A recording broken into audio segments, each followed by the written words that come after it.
Welcome back to Kamikaze Overdrive MMA Predictions. As always, I am your host, Scott Johnson, and on this episode of the show, we're breaking down not one, but two huge events, part of a massive week of MMA, 6 days, in fact, where we will see 4 shows, including the gargantuan UFC 200. But first, we'll be breaking down Ultimate UFC Fight Night 90, and then we'll follow that up by breaking down the Ultimate Fighter 23 finale. I'll be giving you 7 main card predictions, 4 for UFN 90 and 3 for the Ultimate Fighter finale. I will not be giving you my predictions for the 2 Ultimate Fighter tournament finals, simply because I don't have time to commit to those matchups, and they're not posted as of right now.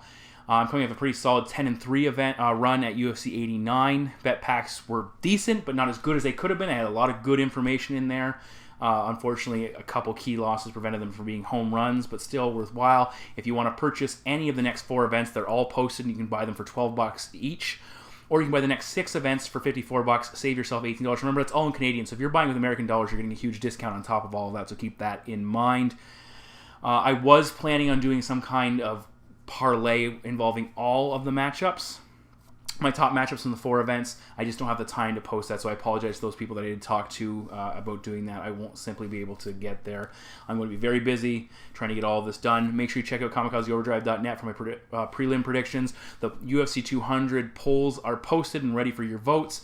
The prediction panel will also be posting their predictions. I'm always looking for a female member to post predictions, so if you're interested in posting predictions, male or female, let me know, and I certainly would consider adding you to the panel if I have room. And we got a lot of fights to get to, 4 and 6 days, so let's get to that first set of predictions. So our opening set of predictions are going to come from the UFC Fight Night 90 event, and we're going to start in UFC's lightweight division as Irish Joe Duffy, 14-2-0, takes on Canada's Mitch Danger Zone Clark with a current record of 11 wins and 3 losses. Now for Duffy, he is coming up his first UFC loss. It's his second pro loss, but the last one came in 2011, so he has gone a long stretch without suffering a defeat. So he certainly will be looking to rebound here. For Clark, he's compiled a 2-3 record inside the octagon. He is coming off a 15-month layoff, which is fairly significant since his last fight. He's had some long bouts of inactivity since coming to the UFC. Physically, fairly even. Both guys 5'10", 73-inch identical reach. Duffy is the younger man by 3 years. Now looking at the Canadian first, he is a BJJ brown belt, and his stats, they indicate that he's 1-1 in fights ended by knockout, 7 wins by submission, has never been submitted, 2-3 on the scorecards. For Duffy, he has a number of accreditations, including a black belt in Taekwondo and purple belt in BJJ, 4 wins by knockout, 9-1 in fights ended by submission, and 1-1 on the scorecards. Now, you look at Irish Joe, he has a very slick boxing-based attack, throws an exceptionally strong left jab, he will double it up often, follows with a very sneaky and powerful straight right, he cuts good angles, he will attack the body as well. He can kick at distance fairly effectively, good footwork and head movement in close, and he's not afraid to sit and exchange in the pocket. When he fought Dustin Poirier, who the fighter he was just defeated by, he traded with him in the pocket and actually hurt him early on, was having a lot of success striking with him until Poirier opted to change gears and go with his wrestling. Duffy overall is pretty strong on the mat. He's a decent grappler. He showed a slick submission game catching Ivan George when he submitted him, and he nearly caught Poirier late in that fight with a tight submission. But ultimately, the Diamond was able to grind him down and use his top position pressure as the turning point in that matchup. He took him down, he beat him up, he held top position, and he won the fight because of it. And we have seen Clark. He's got a good submission game. He's had success with takedowns before.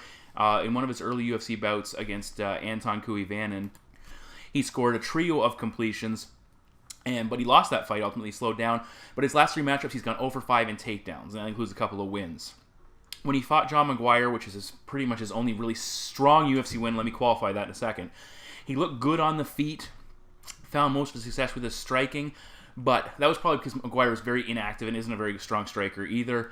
When he fought Al Iaquinta, who he ultimately defeated, it was Iaquinta who was really taking it to him, hurt him on the feet. You know, he was getting boxed up pretty bad. Eventually, you know, he even when they went to the ground, Iaquinta was having success from top position before Mitch Clark caught a really incredible submission off his back and put him to sleep, actually, which was quite noteworthy. But the way I look at it here, unless Clark can find consistent success with his wrestling, which he has not shown overall, he's going to struggle to keep up with the striking of Duffy. I would find the grappling exchanges could be even. I would actually lean a little bit more towards Duffy if Clark's wrestling isn't up to par. But more importantly, I think Duffy does the job with his wrestling or with his striking and his distance management, keeping Clark out of range to get the takedowns. Overall, I think the Irish fighter is the better everywhere, and my prediction is Joe Duffy to defeat how am I blanking out? Mitch Clark, my apologies, defeat Mitch Clark by TKO. A lot of fights. Fight number 2 in the main card takes place in the UFC's welterweight division and features Alan Brahma Joban, 13 wins and 4 losses, taking on UFC neophyte Belal, remember the name Muhammad, currently undefeated with 9 wins and 0 defeats. Muhammad's replacing Nordin Taleb on approximately 1 month's notice. That's a good chunk of time, at least compared to some other late notice replacements, how much time they get to prep for their UFC debut. For Joban, he's coming off his first victory after getting TKO by Albert Tumenov. Overall, he's gone 4-2 in the UFC, which is a pretty strong record. He's looked pretty good, one of those 2 losses being fairly controversial. For Muhammad, his last matchup was a 4th-round TKO victory over Steve Carl. You might remember Carl from his run in Bellator and also capturing the World Series of Fighting welterweight title. He won, as I said, he won by TKO at Titan FC 38. He actually captured the promotion's vacant welterweight title. And overall, his record's pretty strong. 3-0 in Titan FC, 2-0 in Bellator. He has a very good regional record coming into the UFC. Physically, Joban 1 inch taller. Muhammad will have a 1 inch reach advantage. 7 years younger as well for the newcomer. Now, Muhammad, undefeated, as I said, 3 wins by knockout, 6 wins by decision. Overall, he's coming off that knockout defeat, but the majority of his wins have come by decision. His other two knockouts came very early in his career. For Joban, 9-2 in fights ended by knockout, so you know where the majority of his fights, how they finish up. 1 submission win, 3-2 on the scorecards. Now, Muhammad has both an amateur wrestling and boxing background, but primarily he is a striking-centric fighter. His volume is a little hit and miss at times, depending on the scenario. He does build the majority of his attack off a very stiff jab. He'll mix up his pace fairly effectively, works at different speeds, uses some feints to get the respect of his opponent. Some pretty good hand speed overall, and he'll have some decent kicks as well with some pop. He'll go low, he'll go to the body, he'll go to the head as well. He's pretty good at maintaining a sound defensive front, doesn't overextend himself, but at the same time that's got him criticized for being a bit of a point fighter and not looking to finish, and his record is kind of indicative of that. He showed good takedown defense against Carl, who wasn't committed to takedowns early, but ultimately when he started going for them, Muhammad was able to shrug them off. He has pretty good balance. He hurt Carl with some solid body punches, dropped him at the end of the 3rd, landed a big right hand, hurt him again. Eventually he hit a big knee and swarmed him for the finish in the 4th round. Now for Joban, we've seen he has power. Very good. He does a lot of his best work in close range. He took out Richard Walsh with an elbow in tight, a head kick as well against Brendan O'Reilly to stop him along the cage. He's a capable distance striker, but he doesn't look nearly as comfortable from the outside. He tends to wait on his opponent quite a bit as well. When he fought Albert Tumenov, he was getting just outworked and pressured and backed up. Tumenov was landing more shots and better quality shots, and Joban had a lot of trouble asserting himself and getting Tumenov to back off and stop pushing forward. There's also an issue here with Joban's chin. It's a little bit questionable. He's hurt by Seth Baczynski. Both Worley Alves and Gordy Dwyer also dropped him as well. And ultimately he was stopped by Tumenov as well. And he has 2 knockout losses on his career, including the one by the hands of the Russian. Takedowns haven't been a big issue in the UFC for Joban, but it has been something that people have talked about in the past. Probably, I would say, a stalemate in the grappling department here. Either man could score a takedown, or it could just be nothing on either side. It's hard to determine which guy could get the advantage there.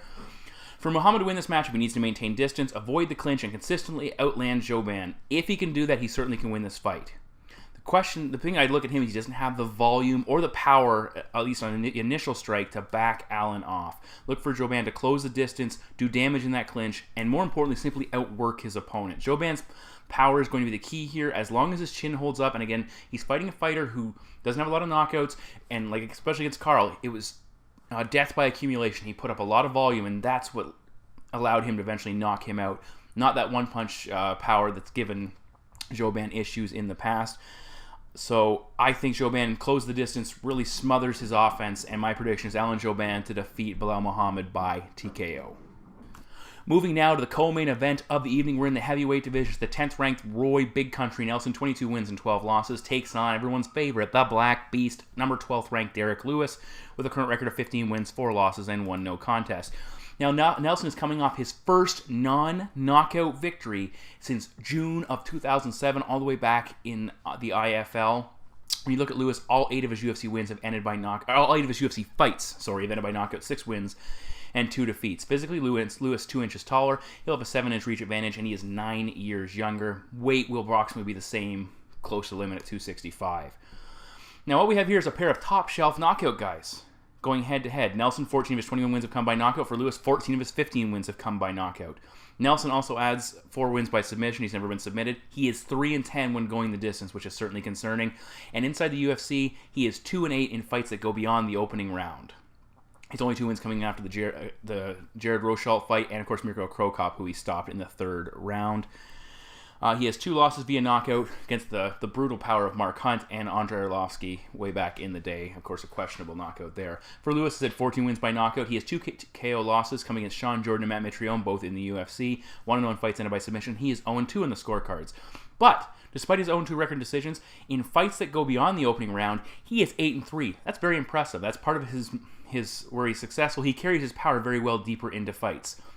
And these 2 fighters have very different forms of knockouts. Nelson gets his on the feet with his big power. He has a big right hand. He has power in whatever he lands. He knocked out Matt Mitchell on the brutal uppercut, but he is a striking-based knockout artist. For Lewis, he likes that top position, ground and pound. Take his opponent down, control the position, start to unload, and once he starts to land some shots, he is overwhelming and difficult to shrug off, and eventually the stoppage comes either through unconsciousness of the referee stepping in. Now, Lewis has worked to improve his striking, but it's still an area of concern. For Nelson, he has knocked out much more competent strikers, looking at Matt Mitrione, Czech Congo, Big Nog, guys that are more capable strikers than Lewis. Nelson's takedown defense on the other side of things is pretty good. Not perfect, 63%. Daniel Cormier took him down 3 times. Frank Mir took him down 6 times, so that's it. No one else has had success taking Nelson down with regularity. For Derek Lewis, he averages just 1.1 takedowns per fight at a 33% completion rate. But the big thing is, once he gets on top, that's probably all he needs. Work for it, get on top, and go to work. Nelson, obviously, we talked about the decision record, has issues with slowing down, but, he's still a dangerous fighter in later rounds. It's not like he is a type of fighter who's completely useless. We saw him almost stop Overeem late in that matchup, and the big thing is, if he does slow down that much, we saw with Victor Pesta, who dominated Derek Lewis early. Lewis was able to turn the fight in his favor because Pesta gassed out. With Nelson, it's a big right hand, keeps his chin down, steps off, step in and fire with that strike. He'll paw with the left hand, fire that right. Some decent head movement in close, but still gets hit a lot and will shell up under attack, which is something you don't want to do against Derek Lewis.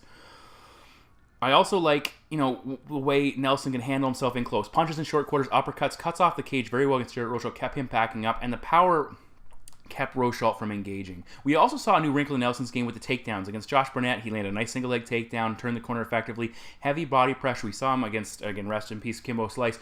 On the Ultimate Fighter, we saw him use that mounted crucifix very effectively against a fighter who struggled off his back. That's something we could see him trying to bring back here. He used some body lock takedowns against Barnett as well. He's shorter. It allows him to get lower, get in on his opponent's base, and takes him down.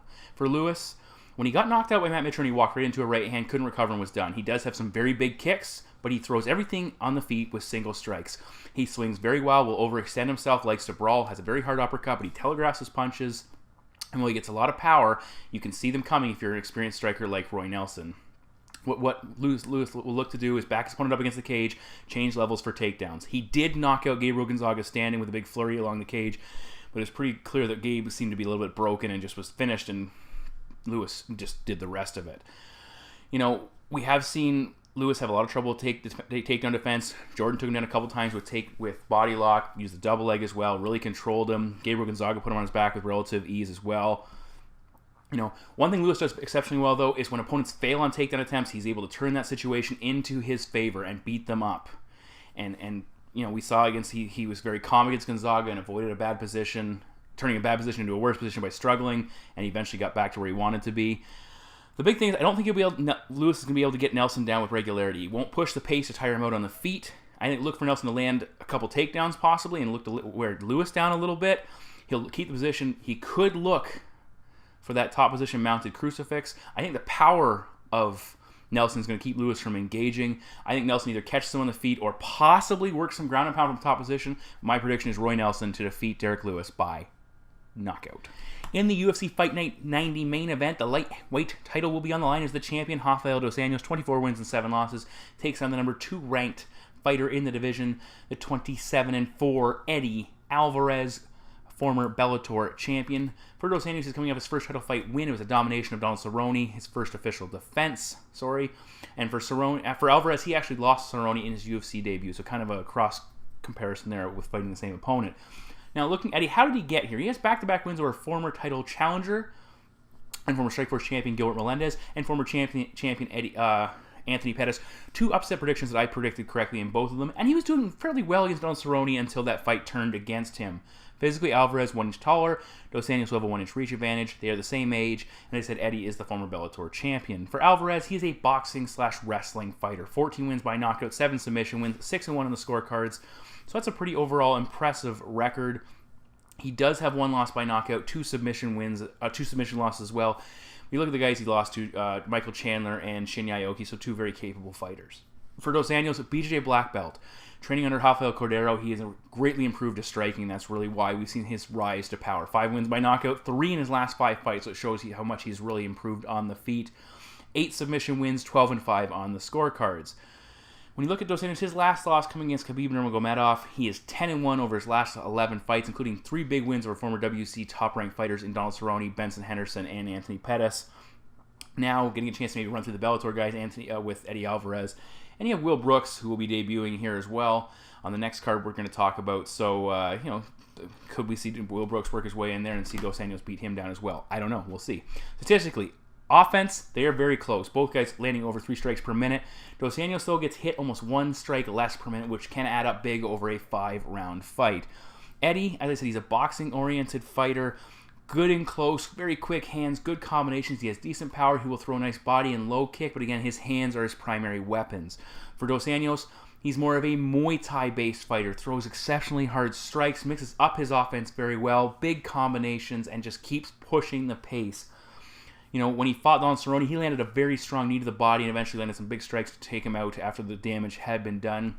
As I said, he'll target the body with a lot of hard kicks and hooks, look to gas his opponent out, which is something I think can be very effective in this matchup.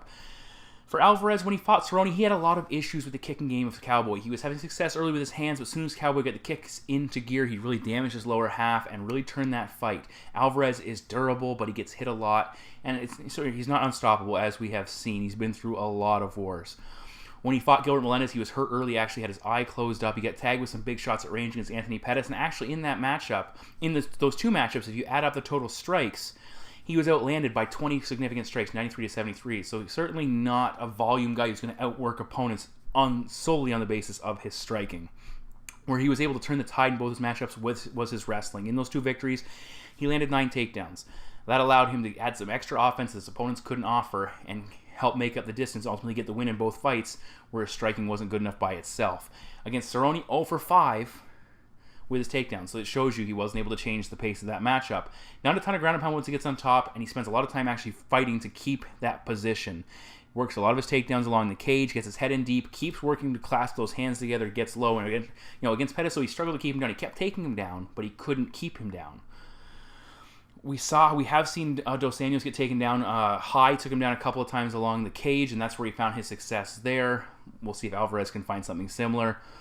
As I said, Dos Anjos, he's really up to striking tempo of late. He's very aggressive. He moves forward. He sits down on his punches very effectively because he's not afraid to be taken down because he is a very capable grappler. When he fought Anthony Pettis, he completely cut the cage off and took him out that way. Very deliberate attack. Again, solid takedown defense, 66%. Not perfect, as I mentioned. Nurmagomedov took him down 9 times, had a lot of success there. But he's tough to put on his back. I keep reiterating that because both of Eddie's wins have been close, but the wrestling has been the difference. I think RDA is going to carry a heavier pace, both impact and quantity of strikes. It's going to be too hard for Alvarez to absorb that much damage over 5 rounds. Eddie's going to slow down from the pace and the damage. He's gone 5 before against both Chandler and Curran. He was subbed by Chandler in their first encounter in the 4th round. If Eddie can't take the champion down and keep him there, he's going to be in trouble. He needs to make this a brawl, but that itself could be too much. He needs to, a strike, attack him on the cage, do damage to also take him down and just overwhelm him, but I don't think he can carry that pace for 5 rounds. Dos Anjos is going to be the more impactful striker, the more active striker, defend those takedowns, get back up if he does get taken down, and that will slow Eddie down. One thing just worth noting, Dos Anjos has a tendency to look to referees once he hurts guys, and did it against Cerrone, did it against High, and starts wailing away and looking for to get that stoppage. See if that takes place here, but my prediction is Rafael Dos Anjos to defeat Eddie Alvarez by TKO and retain his title. We now will jump to the June 8th Ultimate Fighter 23 finale. I'll be giving you my predictions for 3 main card fights. I'm assuming these will be the 3 along with the 2 tournament finals that'll be on the card. I'm not giving predictions for those again. Just don't have the time. to commit to those matchups. Nonetheless, our first fight takes place in the UFC's featherweight division as the Korean Superboy Do Ho Choi, 13 wins and 1 loss, takes on UFC veteran Thiago Tavares with a record of 24 wins, 6 losses, and 1 draw. Now we have Tavares, a veteran, trying to stake his claim at 145 pounds. So far, he's looked pretty good against a young prospect looking to build his resume. For Choi, he has won 12 fights in a row, including his first 2 UFC outings. Tavares is 5-2 in his last 7 with losses against Nurmagomedov and Ortega, so fairly talented fighters that took to beat the Brazilian. Physically, the Korean fighter, 3 inches taller, he'll have a 2-inch reach advantage, and he is 7 years younger, despite the fact that Tavares formerly fought at lightweight. Choi, his last matchup was preceded by a massive layoff, so the guys have been a little bit inactive, and a lot of people are clamoring to see this guy more often. I'm hoping this is the start of a more active run for the young fighter. 11 of his 14 wins have come by knockout. That's darn impressive. 1 submission win, 2-1 on the scorecards. 10 of his last 7 victories are by knockout. He's been stopping guys left, right, and center. 9 first-round finishes in overall, which is it's impressive. I keep saying impressive. It is. For Tavares, flip the script. 14 of his 20 wins by submission. 4-2 in the scorecards. 2-4 in fights ended by knockout. His last 3 victories have all come by submission. And 7 of his 14 wins have come by either rear naked choke or guillotine, so he really likes those choke submissions. The numbers clearly indicate where each fighter wants this fight to take place. For Choi, he is a dynamic striker with dangerous power. Good footwork and head movement, slips, punches, and throws with big-time power. Good distance management, attack and retreat to avoid damage. Not a counter striker for the most part, but very aggressive. He'll launch a left hook, straight right combination. Against Puig, he came out and was very aggressive. Boom, boom, slipped the punch, landed a beautiful straight. I believe it was a straight right to put him down and eventually finish him. Jumping knee strikes, something else he'll incorporate into his offense. He does tend to carry his chin a little bit high, and he prefers to brawl despite being a very technically sound striker. He just likes to get in there, get hit, and hit guys and see who can hold up better. And that's something you don't want to do against guys with big power. Tavares can strike, but certainly doesn't have that big threatening power. Some questionable grappling skills. How will he fare against big-time wrestlers? We really haven't seen that on display because his fights haven't lasted that long, but we'll have to see. He has shown a good sprawl overall, pretty good balance against Ishida when he fought him pre-UFC. He was able to spend off a lot of takedown attempts, and overall that's been a fairly strong aspect of his pre-UFC game, is his ability to stay on his feet or get back up. He did take out Ishida with a very well-timed jumping knee when he went for a telegraph takedown. Against Sam Cecilia, you heard him with a right hand during the early exchange, big uppercut as well, avoided the takedowns when Cecilia went for it, and eventually put him down as Sam came forward. Now Tavares, as I said, he's grappling central. At featherweight, he has 2 first-round submission wins, and against Ortega, he landed 6 takedowns and had a lot of success putting him on his back, but eventually the damage mounted, and he was stopped by Ortega in a very impressive and fantastic fight overall. When you look at Thiago, he gets a lot of his takedowns along the cage. Push guys into the cage where they have no place to get their hips back, and then drag them to the mat. When he fought and submitted Robbie Peralta, he absolutely dominated the position and broke him down with punches before eventually getting the rear naked choke finish when he flattened him out on the mat. Tavares is a very good grappler. He is not going to be interested in exchanging with Choi. It will be an absolute mistake if he does. As I said already, Choi's takedown defense has not been tested in the UFC, but he has looked good in previous fights. Also, in times when he has been put on his back, he's very capable of getting back up, and we saw Ortega have a lot of success sweeping and getting Tavares off of from top position, which is something if Choi gets taken down, he must do. The Korean fighter needs to use his reach here and footwork to maintain distance, avoid getting cut off and pinned along that cage, counter Tavares when he comes in. Look for him to use his feints and fakes to keep Tavares guessing, not feel comfortable at shooting, snap that right jab out to punish him anytime he does close that distance, and look for that counter knee strike. If Tavares changes levels for a takedown, look for Choi to slip it in, and my prediction is Do Ho Choi to defeat Thiago Tavares by knockout. Our next TUF 23 finale matchup takes place in the UFC's lightweight division as former Ultimate Fighter winner Ross the Real Deal Pearson, 21 wins, 10 losses, and 1 no contest, takes on former Bellator champion and the debuting Ill Will Brooks with a current record of 17 wins and 1 defeat. Now Brooks, as he's making his UFC debut after leaving Bellator, is their champion. Last fought 7 months ago. He beat Michael Chandler twice, darn impressive, and defended his title twice. He is 9-1 in Bellator, was 9-1 in Bellator, so he had a very good run in that promotion. For Pearson, he has alternated wins and losses over his last 8 matchups. He took a split decision win over Chad Laprise in his last fight, which was very controversial. I felt he did not do enough to win that fight, but he kept that trend going. Brooks, 3 inches taller, he'll have a 2-inch reach advantage, and he is 4 years younger. Looking at Brooks, he has an amateur wrestling background, 6 wins by knockout, 4 submission wins, 8 wins by decision. His only loss came against Sadawad back in Bellator, which came by knockout 3 years ago. For Pearson, he's a black belt in Taekwondo, brown belt in Judo, BJJ blue belt, 7-3 in fights ended by knockout, 5-2 in fights ended by submission, and 7-5 on the scorecards. That's a number we'll talk about momentarily. For Brooks, he moves fairly well. He's quick. He slides in and out of range. Not a torrid pace when he's striking, just consistently effective. When he fought Jansen in one of his last Bellator matchups, he had a little bit of trouble with the pressure that Jansen was bringing early on, pushed the pace, and that kept him back. Brooks throws a nice left jab. He's a pretty decent kicking game, very hard. He'll also work in a stepping knee where effective. The one thing with Brooks that Brooks does very well is he will rely on his wrestling to score takedowns and change the complexion of matchups. He has had issues with a lack of activity from top position, but if he can stay active and he can keep those takedowns coming, it's a very effective and very crucial part of his offense.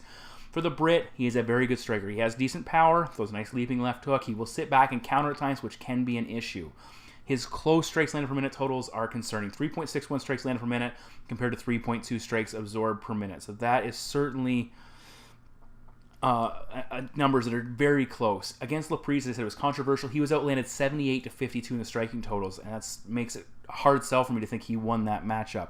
He tends to sit back too much and wait on his opponents. We saw it with Diego Sanchez in that matchup. What cost him is Sanchez was coming forward and Pearson was letting him, despite the fact that Pearson was landing big shots.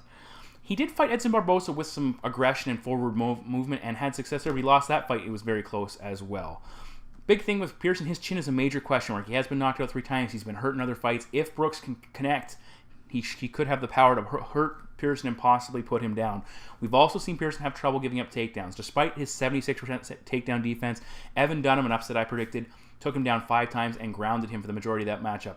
Gray Maynard in the opening round of that fight as well against Ross had a lot of success putting him on the ground, took him down a couple of times, and was really looking good before he got knocked out. If Pearson gives up a takedown or 2 per round and can't get off his back for a minute or 30 seconds or whatever, he doesn't have that type of volume that's going to make up that distance. That's something that's got to be a major concern against fighters who can land takedowns. He has to up the tempo to make up for that time spent on his back. Whenever he is vertical, he needs to remain active, push the pace, but unfortunately that's going to bring out the wrestler in Will Brooks. Once he pushes the pace and opens up, Brooks is going to change levels and take him down and look to keep him there. I expect Brooks to use his wrestling to nullify any offensive output that Pearson tries to do. Hold top position. The striking should be relatively close. I would probably favor Ross Pearson a little bit in the striking, but again, I said that advantage will make Brooks wrestle. And my prediction is Will Brooks to defeat Ross Pearson by decision. In the main event of the TUF 23 finale, we have a battle of coaches, a battle of enemies, a rematch, and a title fight as the champion Joanna Jędrzejczyk, undefeated 11-0, takes on the number 1 contender and sworn enemy Claudia Gadelha of Brazil. 13 wins and 1 loss. Of course, that 1 loss coming against Joanna champion. When they first fought, December 14th, 2014, I believe it was about that Joanna won by split decision, a very big matchup at the time. Gadelha was a top-ranked fighter. Joanna was a fighter on the rise. I think this took place before the champion had been crowned in the division, and it was ultimately led to Joanna getting a shot at the title. I said Joanna won the title in her next fight. She's since defended against Jessica Penne and Valerie Letourneau in very impressive fashion. For Gadelha, she's only fought once since that, beating Jessica Aguilar, who was considered to be the number 1 ranked fighter in the division just before she even entered the UFC, at least in the worldwide ranking, so it was a very impressive win for her. For Gadelha, she's coming into this matchup with 10 months out of action. Joanna will be 2 inches taller. She'll have a 2-inch reach advantage. She is 1 year older, and we do have a lot of time spent together on The Ultimate Fighter, so obviously these 2 girls are just itching for the opportunity to punch each other in the face. Statistically, significant strikes in that first matchup. Joanna got the edge 38 to 27. It was a very controversial fight, absolutely, and I'll tell you why in a second. Takedowns, Gadelha landed 7 of 16 attempts. The big difference that in that matchup, I guess the judges looked at, was the damage done by Joanna. She had a big knockdown at the end of the first round, landed a huge uppercut, landed a little bit more volume in the second round, and overall it was a very controversial fight. I had picked Gadelha to win that matchup, thought she had won the fight, and that's not what happened. It cost me a lot of money, so it was very unfortunate, but I thought she just did more. There's a lot of interesting things went on. I'll break down how that matchup went. For Gadelha, she did a lot of closing the distance behind her punches. She was coming in a little bit higher early on, and that's why Joanna was having success shutting down Claudia's attempts to take the fight to the ground. But she did find success pushing Joanna into the cage, eventually getting her to the mat. Not a ton of top position strikes early. Lots of energy expended by the Brazilian, though, getting that position. She was able to move to mount the first attempt. Actually had an early arm triangle attempt that I thought she was going to cinch up, and that was making me very pumped to see that, considering how much money I had on the line at the time. For Jędrzejczyk, she used the cage to wall walk, get back up, a lot of underhooks to try and fend off the early takedown attempts. When they did exchange early on, she landed a lot of close strikes in close, elbows and knees. She was firing as Claudia came in. And every time they did separate, Claudia, shrugged her shoulders, looked very tired when they did separate. And when you look at the way Claudia was fighting without takedowns when she goes for the clinch, you're putting yourself in a position where the Muay Thai fighter is going to feast on you, and that's something she has to be aware of. Joanna had a lot of success with long strikes, punches to the body as well to impact the cardio. Didn't throw a ton of kicks. She recognized what her opponent was looking for and avoided that part of her offense. I expect something similar here. Claudia throws a lot of single strikes, ducks her head, seems very tired in the exchanges after gassing out. It's kind of a secondary, okay, I didn't get the takedown, now I'm going to do this. She always is looking for opportunities to close that distance. Even when she's tired, though, she's still very strong and showed she can take Joanna down with those takedowns. Upper body, tie up, look for level changes, cling to her leg, just get the fight to the mat at all costs. She was able to power Joanna down a couple of times, spent a lot of time keeping her down more than landing strikes, and that was a big part of it. There was some controversy in that matchup as Gedalia claimed a couple times that she was poked in the eye, and then she actually got cut open with a headbutt, which obviously impacted her as well. In Claudia's next performance against Aguilera, had some nice level changes as well to pick up takedowns. The big thing is, though, can she keep up that type style of fight for 5 rounds if she can't get the finish? You look at what Joanna Jędrzejczyk can do over longer fights. 126 strikes landed in just 3 rounds against Jessica Penne, 220 against Jessica Letourneau. She carries a hefty pace, can do a lot of damage, and keep it going for 5 rounds. And I think that's going to be a massive advantage to her in her favor. For Gedalia, she has power, puts a lot of force into her strikes, but she's stiff. She throws a lot of single strikes. It takes a lot out of her. Aguilera had her best round in the 3rd round when she was bouncing around, seemed to be pulling away a little bit, and just ran out of time in that fight. In a 3-round fight, I might lean to Gedalia a little bit, expecting her to score takedowns, maybe hold some top position, and get the better of it in a very close fight. But over 5 rounds, I simply cannot trust her cardio, and if she can't get the finish, it's going to be very difficult for her to maintain in rounds 3, 4, and 5 that what makes her successful. I think overall, Jędrzejczyk has improved since they last fought. Her striking and her defensive grappling have got much better. We saw it against Carla Esparza. We saw it against Penne. We saw it against Valerie Letourneau. I think Jędrzejczyk will do a lot of damage at distance, and as Gedalia comes in, she'll counter-strike and really hurt her. I think Joanna's going to get taken down, but she's going to make Claudia work. She's going to get back up like she did in the last fight, and she's going to do damage on the feet.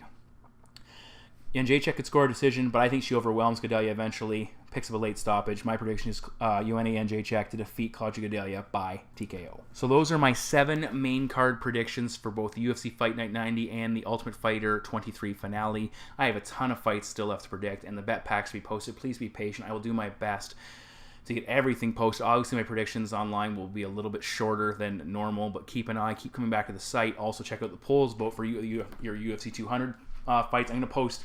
Actually, I keep record for a lot of the UFC 200 events because it is going to be so massive.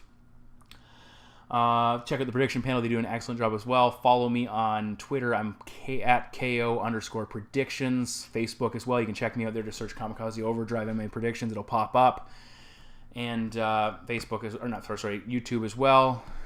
And we have a lot of work to do, so I have to get down to my next set of predictions. So thanks as always for tuning in, guys, and I will talk to you in like 5 minutes. Take care.